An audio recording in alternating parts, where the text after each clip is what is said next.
Well, Commissioner Morgan, there's one thing that you highlighted there. It's unfunded mandates, and I'll add taxes, because that's what Annapolis is definitely good at, pushing down more unfunded mandates and taxes. So we have no clue what's going to happen with that. We are coming up to a budget work session, one of many, as Commissioner Morgan stated. You look at the numbers, you look at COVID-19 and the effect it's had across the country.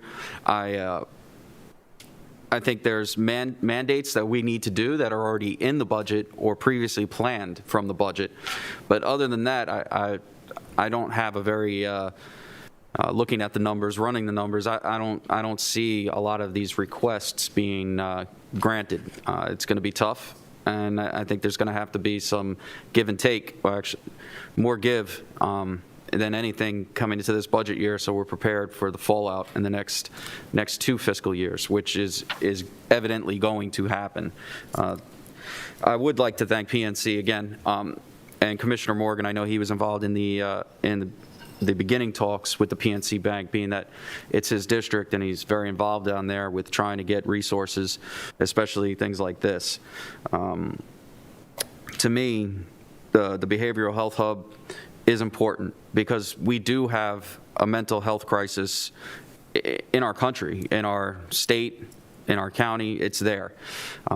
When you look at how things are going, if this behavioral hub is there and we can get the mobile crisis team up and running, there's likely to be a lot more things addressed, our veterans, the mental health that goes along with that, and it can hopefully avoid law enforcement contact. And that's what I hope. I hope that what we can do is get people help prior to it reaching the critical mass that a police officer has to get involved. Unfortunately, that's, sometimes just the way it goes, regardless of what you do and what you try.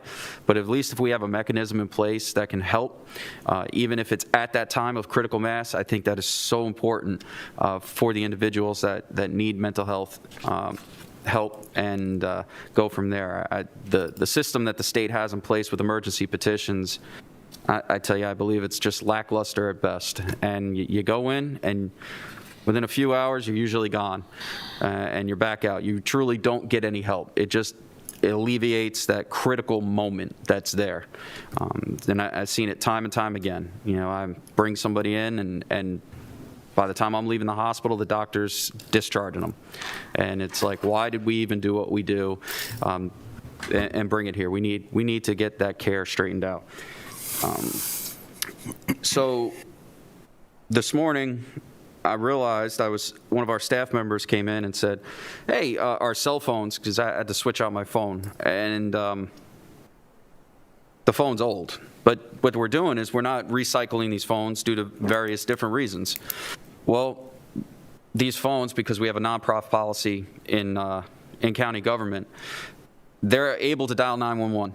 So I reached out to the Center for Family Advocacy, and I spoke to the county administrator and said, hey, look, we have these phones sitting there. They're always in need of emergency phones for domestic violence. They don't have to dial anything but 911.